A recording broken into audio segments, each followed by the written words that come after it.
Hello everybody, welcome to the first podcast. It's called the Marauding Bass Podcast 1, and we're going to cover in this topic, we'll spend 10 minutes just going through food for your sea bass fishing from the shore or the boat. So I just got some information, a table, a chart. I just want to just read out with regards to basically what the bass eats. So he's primarily his diet is crab and fish, and in different parts of the British Isles there'll be some sort of variances and stuff like that. So I've just got this chart, which we'll start in the Isle of Wight, and we'll go around to Dorset, Cornwall, South West Island, the Menai Straits, Wales, and we're just to get a picture there. And yeah, North Wales, North Cornwall as well. So we're just going to go to a few different areas just to get a vibe of what's going on. So in particular here, this is the stomach contents rod caught bass. Okay, Isle of Wight. So 77 bass were caught for this analysis, and the bait was fish or cuttle. Right, which he used to tempt these these fish. So of those 77 bass, 31 were empty. Crab, there's 34 in stomach contents. Fish 16, cuttlefish 14, and shrimp 1. Okay, and another angler fishing in the Isle of Wight had 79 over the course of a season. I would have envisaged this would be, and the bait was 50-50 between crab and fish. Empty of those 79 were 12. Shore crab 37, and then there was edible crab 3, spider crab 2, squat lobster 2. All right, so there's a good 40 odd there of the 79 with crab, and it's literally 50-50. Fish 41, and then when he gutted the fish, 3 of them had shrimp, 4 had ragworm inside, 1 a limpet, and egg mass, whatever that is. So that even just the Isle of Wight there. I mean, I can talk about all the other areas, but that really does sort of paint the picture. Really, if you're fishing for bass, you want fresh baits, you want fresh peeler crab, or alternatively, you want to be fishing with like a fish. So to speak. Some anglers, specialist anglers for big bass, will try and tempt on using like a mackerel head, or sort of a mackerel head and maybe sort of an inch or so of the flesh, and sort of do like a mini sort of flapper, so to speak. They give off a lot of oil, so you might attract a few pests and things like that nibbling around at them. But as long as you change them every sort of 10 or 15 minutes, have a load of them, all frozen down. You can do it with herring. I know some anglers, which they reports of getting them on a mackerel fillet, lobbing it out, just seeing what they can get. And when you're using those sort of baits, you really want sort of 3-4 hook, I'd imagine, something like that. Some people like to use 2 hooks. If you're using the peeler crab, make sure your hook's exposed. All your baits, make sure your hooks are exposed. Peeler crab, use maybe 2, 3, 4, something like that.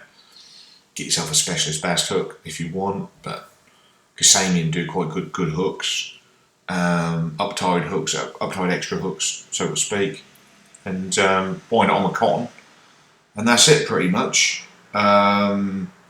So yeah, Dorset, they're talking about some of the bass were sort of eating the sort of the seaweed and getting some of that at a high tide and things like that. But really, it's very similar. The only thing I will just touch into, quite interesting, North Cornwall, 87 bass were caught. Of them, 55 had crab inside their stomachs. 26 had sand eel. Prawn and shrimp, 12. Alright. So, I read that before as well.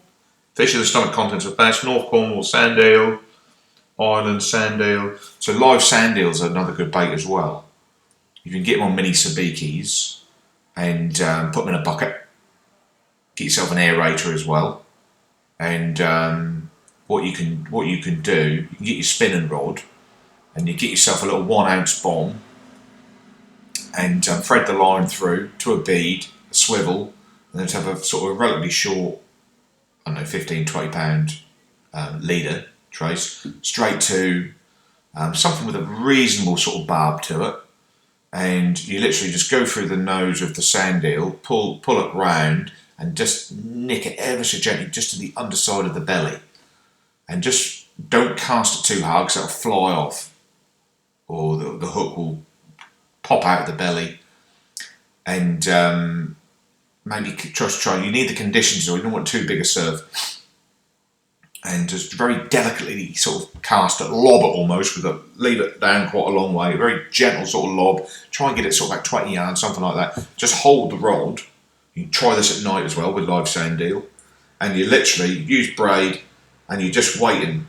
It's a live bait, remember, so you don't want to get caught up with any pests. So you're just waiting for something's going to tell you that a bass, a marauding bass, has grabbed it. You might get like a real massive sort of. So then when if you do get a sort of quite a good take, strike, but don't go berserk. Just sort of give it something. Do you know what I'm saying? But set your drag right as well, because he might be alright, but then you might get a surprise and he'll lunge off. So on braid, if you're using quite thin braid, there's not a lot of forgiveness if you get your clutch too tight and you've got a good one on and he just takes off in the dark. Do you know what I'm saying? And also when you fish in the dark, make sure you're aligned with braid before you cast, and when you're holding the rod, make sure the line, if the wind doesn't blow it and wrap it around the rings, because all those sort of things, when you strike or got a fish on, try and keep an eye on the reel as well, that the braid doesn't lasso around anything or is getting underneath the spool. There's all sorts of things which can go wrong in the dark. In daytime, you might be able to see it. So get yourself a head torch, and you want to be just checking those things. So yeah, you want to get hold of some peeler crab. You can mail order peeler crab if you're struggling to get hold of them. If you can't, you ain't got the time or fuel to get them yourself, just order some in. Quite expensive, but bloody good bait. So yeah, mackerel heads, whole squid. Try and go to venues where you know a few fish, good sized fish have been caught before. Just do your research on the internet. You can get them pretty much all the way around the UK, really, from, I would sort of say, from like Norfolk right the way around to Wales.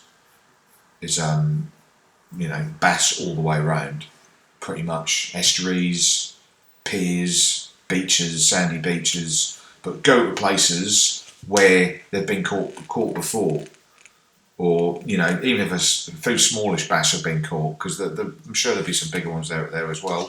You can fish rough ground. It's a bit harder to fish rough ground, but so that's pretty much on sort of bait. So it's fish and crab, really. Live baits are good. You can go to lures as well, obviously, but this section is really sort of. So they'll eat sort of mini whiting and pountings. They'll eat little corking wrasse, little sticklebacks, sand smelts, miniature sprats and herrings, ragworms. You can dig your ragworms from the estuary. Use those for bait. Lugworms are a really good bass bait. Do get plucked by everything else. You can catch other species on them as well. If you're archery fishing with lugworm, if you use smallish hooks or use a Pennell sort of size 1 hooks, they'll still hook up with a good bass. So if you're using those hooks, you've got a chance of picking up your flatfish, your plaice, your turbot, your flounders, your dabs, all that sort of soles. So do you know what I'm saying? I like to fish with lugworm, and I like to sort of, if there's something there, I'm picking it off, I'm sort of happy. You can live bait with a flatfish, with a float, stray line with a live mackerel. You can get on a mackerel. Buy yourself a mini paddling pool, fill it up with salt water when you're down at the beach. If the mackerel are in, you get them, chuck a few in there, and then just get a barbed hook. Get a treble hook, put it through the nose of the mackerel, and just flick it out. But mainly the south coast is quite a good area for sort of live baiting with mackerel like that, where there seems to be more bigger bass will just whack into it, so to speak. Just depends where you are, really. If the water's mucky, what be fishing peeler grab or fish baits on the bottom. If it's clear, you want to be sort of live baiting with mackerel or sand eel, stuff like that. So again, so squid, cuttlefish, and octopus. a good bait. Shrimps and prawns, you can live bait for them. You can get your prawns and shrimps in a shrimp net, walk along the beach, put something on your feet to mine out for weaver fish and things like that. Razor fish and clams, pour some salt down the hole, up they shoot. I've never bothered using them. I mainly ever used peeler crab, lugworm, some sort of a fish bait form. A lot of my bass are caught on lures because I kind of just like lure fishing, whether I'm fishing on the surface or plug, or do a lot of pike fishing as well. So it's a very similar sort of swap over for me. Plus, you ain't got hassle of getting bait and things like that. Can get them on maggots. It's down in Dorset, fishing for mullet and things like that. You can run into them where the maggots are in the seaweed and it just drifts at high tide. So yeah, so that would be my recommendations. That is the food section. Alright, so I hope you enjoyed the video, guys. Hope you learned something there, and see you on the next one. Thank you.